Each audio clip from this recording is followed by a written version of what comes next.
amahoro bose cyane muri kumena cyuma Moses umvi ntahe y'abateka mito hari abadakunda ukuri ariko bazokumva ni amaso yamara guturumbuka hari mwabo navuze twabashaga guhereza baje zingizi bambaraga ku gatoki atari yisezerano ahubwo ari ukuyambara gusa hari mwabo twahaga dutambaro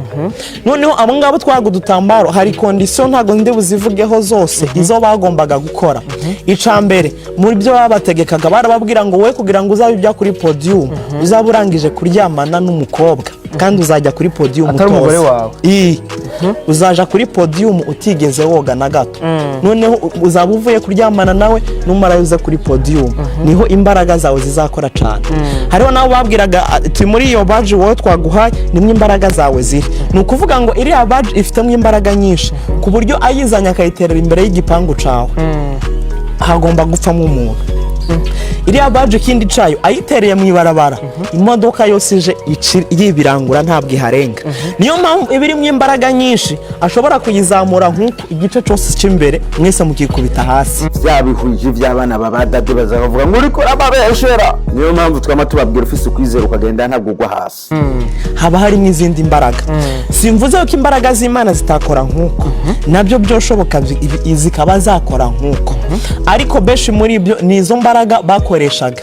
noneho yagira nk'uko bakaza bikubita hasi tubwire ivy'amavuta nawe birirwa baripakiza nk'uri ukayipakiza umunyu noneho ngiye kuvuga amavuta 3 yonyine twabaha hari abo twabaha amavuta yitwa kora ibyo mvuze ndayavuga mu kirundi kora ibyo mvuze akakora uko mvuze ko karuzuye barabanya ko bakemera banabasoba ko bakemera babikuruta ko bakemera ambara amakariso mu mani hejuru bakemera umenga bariko babikorera ibihuye reka nikora uko mvuze koko hakabaho nandi yitwaga nkoraho nkukurikire bana bivyana by'abadade bimaze kubikoza abana bavuga ngo dukurikire mu wese babonye noneho ayo ngayo kora ibyo mvuze nzaza mvuga ati ubu dufite akazi mwese ko kubasiga amavuta n'urugero kugira ngo imivumo ibaveho ntizongere kubafata kumbe arimo kubasiga kora ibyo mvuze navuga ngo ndashaka miliyoni 10 mwese muraza kuzitanga uraza gusanga niyo urana ko ufite iPhone uraza gusanga wayica wayimuhaye ibi ni kuri nzi benshi babikoze mu nyuma bakanarira yakadufasha umukozi w'Imana akemera karara mu babarangarika korora Imana kumera n'ibirozi bamurunzeko abo badadi bazobasiga amazi azererenga kandi aho mubereye ibihwije no gukizwa ntabwo mukizwa tubabana n'ingeso mbi nk'izo mwari mufise imbere ahubwo bamwe barushirije no kuba babi wagihuna we reka guhunyiza noneho we mu gutaha uraza gutaha uri uvuga ati iPhone yanje buriya nayitangiye iki nari nabuze ubwenge byagenze gute yabahwije baranda muri amaso bamaze kwibwa kandi atari Imana yagukoze ni Imana byokunda ukayitanga ariko benshi baba bagusiza ayo mavuta umuntu akaza ati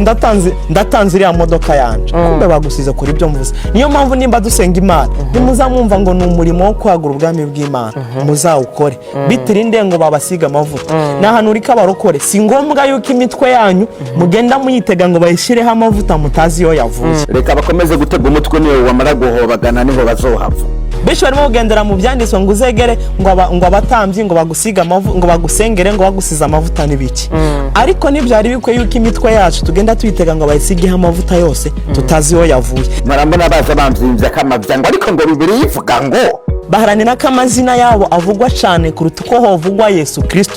mbona bavyimbye bituza nk'abavuye kugivyuma ukamenga Imana ikangwa n'ibituza igihe nuharanira ko izina Yesu ryamamara bizahita bizamukana n'izina ryawe naryo rizagere kure ariko bose uko babikora umwe ngo nisugujaya umwe sigaye yita ngo profete ngo Joshua wewe sigaye muraza ngo si Yesu ngo akora ngo ariko ngo naba yahaye ngo ubushobozi akora rero mpamvu bagomba kwiyamamaza nyene benshi hari abo twabwira ngo wowe uzajuza uhitire kuri podium nta nubwo wemereye kuza kwicara nta nubwo wemereye kuza kwicara ni waheza kwigisha n'ubundi uzoca ugenda ntiwemereye kubonana n'abantu nibyo byateye uzobona umuntu runaka arimo kubwiriza ngo murimo murasenga agahita ava kuri podium ariruka nimbura umukozi w'Imana by'ukuri uriruka urahunga abantu urabahungira iki ibyo bintera kurakara gose yo murabona ntuze Joshua reka rakora ibi n'abandi ba profeta abo ba apostle mu nademona bakora bakaza benga bavuye kwihuta utuntu bahejeje barirutse we naho barondera nturaronka kubera ko mutavyumva reka baguma barica mu mutwe ahubwo bazoshaka babaroge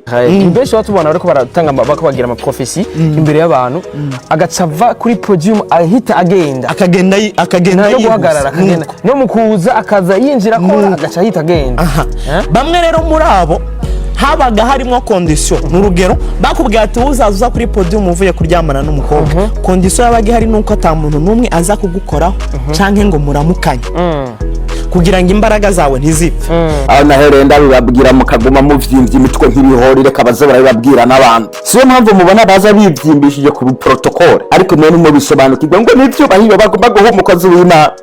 n'ivyubahiro rimwe na rimwe niyo mugomba kubonana nabo bavuga ngo tuze guha umubonana ngo uzo dusange ku biro I know genda kwa Ferdinand niko azokubwiye genda kwa Apostle Ntuze niko azokubwiye aba prophet niko bazokubwiye ngo tuguhe umubonano ngo nitubonana tuzoguha umubonano mutalamba lolo niyo mpamvu aza agahitira kuri podium kugira ngo ntihagire n'uwundi muntu aza kumwegera ariko ni bamwe muri abo hari nabo bigira bariganya abandi ariko atari imbaraga za Satani bakoresha